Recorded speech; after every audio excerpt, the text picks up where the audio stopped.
Hi friends, आपका स्वागत है मेरे चैनल कोडिंग पायलट में और सीएसएस ट्यूटोरियल फॉर बिगिनर की सीरीज में। और आज का जो हमारा टॉपिक है वो है इम्पॉर्टेंट प्रॉपर्टी। अब सीएसएस में इम्पॉर्टेंट प्रॉपर्टी होती क्या है, ये भी एक छोटा सा पॉइंट है, छोटा सा टॉपिक है, बट बहुत काम का है इसका, इसलिए मैंने स्पेशल कोई पीपीटी नहीं बनाया है इसका भी।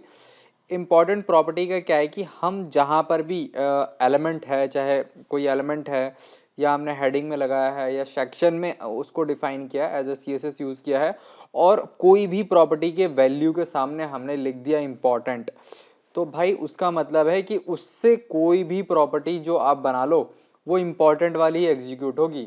मतलब कि इम्पॉर्टेंट वाले की ही चलेगी पूरे वेब पेज पे। एक वेब पेज पे 10 जगह मान लो हेडिंग्स हैं, H1 ही 10 जगह यूज हो रखा, अलग अलग स्टाइल अलग अलग फॉन्ट में, बट जहां पे H1 एलिमेंट टैग किया गया और लिख दिया गया इम्पॉर्टेंट, तो वो एलिमेंट का कलर या जो भी उसकी प्रॉपर्टी डिफाइंड होगी वो इम्पॉर्टेंट वाला ही एग्जीक्यूट करेगा और कोई सा एग्जीक्यूट नहीं करेगा। सेम प्रोसेस हम बैकग्राउंड के लिए भी यूज कर सकते हैं कि आप सीएसएस प्रॉपर्टी में बैकग्राउंड पे लगा दो, फिर इनलाइन या एक्सटर्नल कोई भी कुछ भी करता रहे मगर बैकग्राउंड चेंज नहीं होगा। तो चलिए मैं आपको दिखाता हूँ प्रैक्टिकली करके कि इंपॉर्टेंट प्रॉपर्टी करती क्या है। तो यहाँ पे ये लास्ट कोड का लिखा हुआ है, मैं चेंज कर देता हूँ, C S S important property, ठीक है। स्पेलिंग गलत हो गई थोड़ी, PRO प्रॉपर्टी। अब यहाँ पे हम आए, जस्ट यहाँ पे स्टार्ट करते हैं अपना। जैसे मैं H1 पे ही चेक करके देख लेते हैं, हेडिंग जो हमारा है H1 डिफाइन किया और एलिमेंट टारगेट कर रहा हूँ मैं डायरेक्ट, या कोई क्लास नहीं ले रहा हूँ यहाँ पे, ठीक है। और मैंने लिखा कि उसकी जो हाइट है 100 px हो, डबल कॉलन हो गया,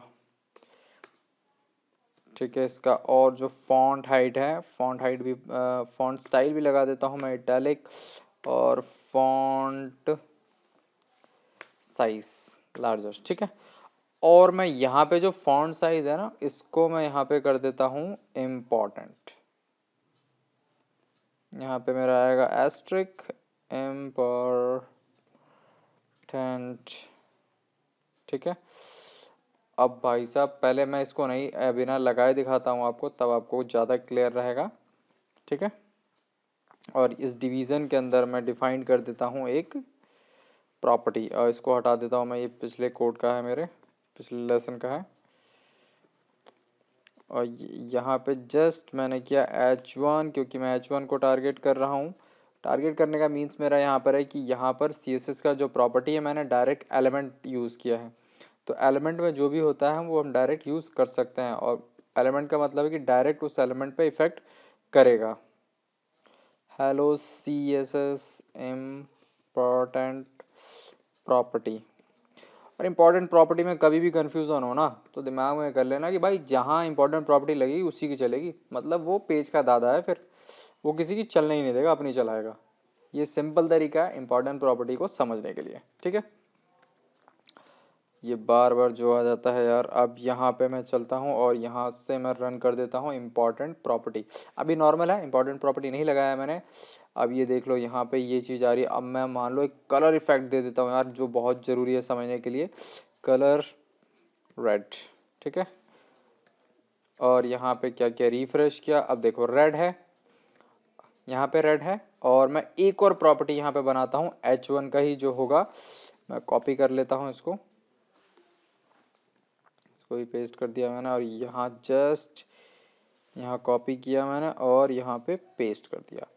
अब मैं यहाँ क्या करता हूँ कि यहाँ ना मैं इम्पॉर्टेंट प्रॉपर्टी का यूज़ कर लेता हूँ। किसका कर लेता हूँ? इम्पॉर्टेंट प्रॉपर्टी का यूज़ कर लेता हूँ। ये मैंने यहाँ लिख रखा है ऑलरेडी, इसको जस्ट मैंने Ctrl+X किया और यहाँ पे कर दिया मैंने स्पेस इम्पॉर्टेंट प्रॉपर्टी, और इसको मैंने कहा भाई अब तुझे ब्लू होना है।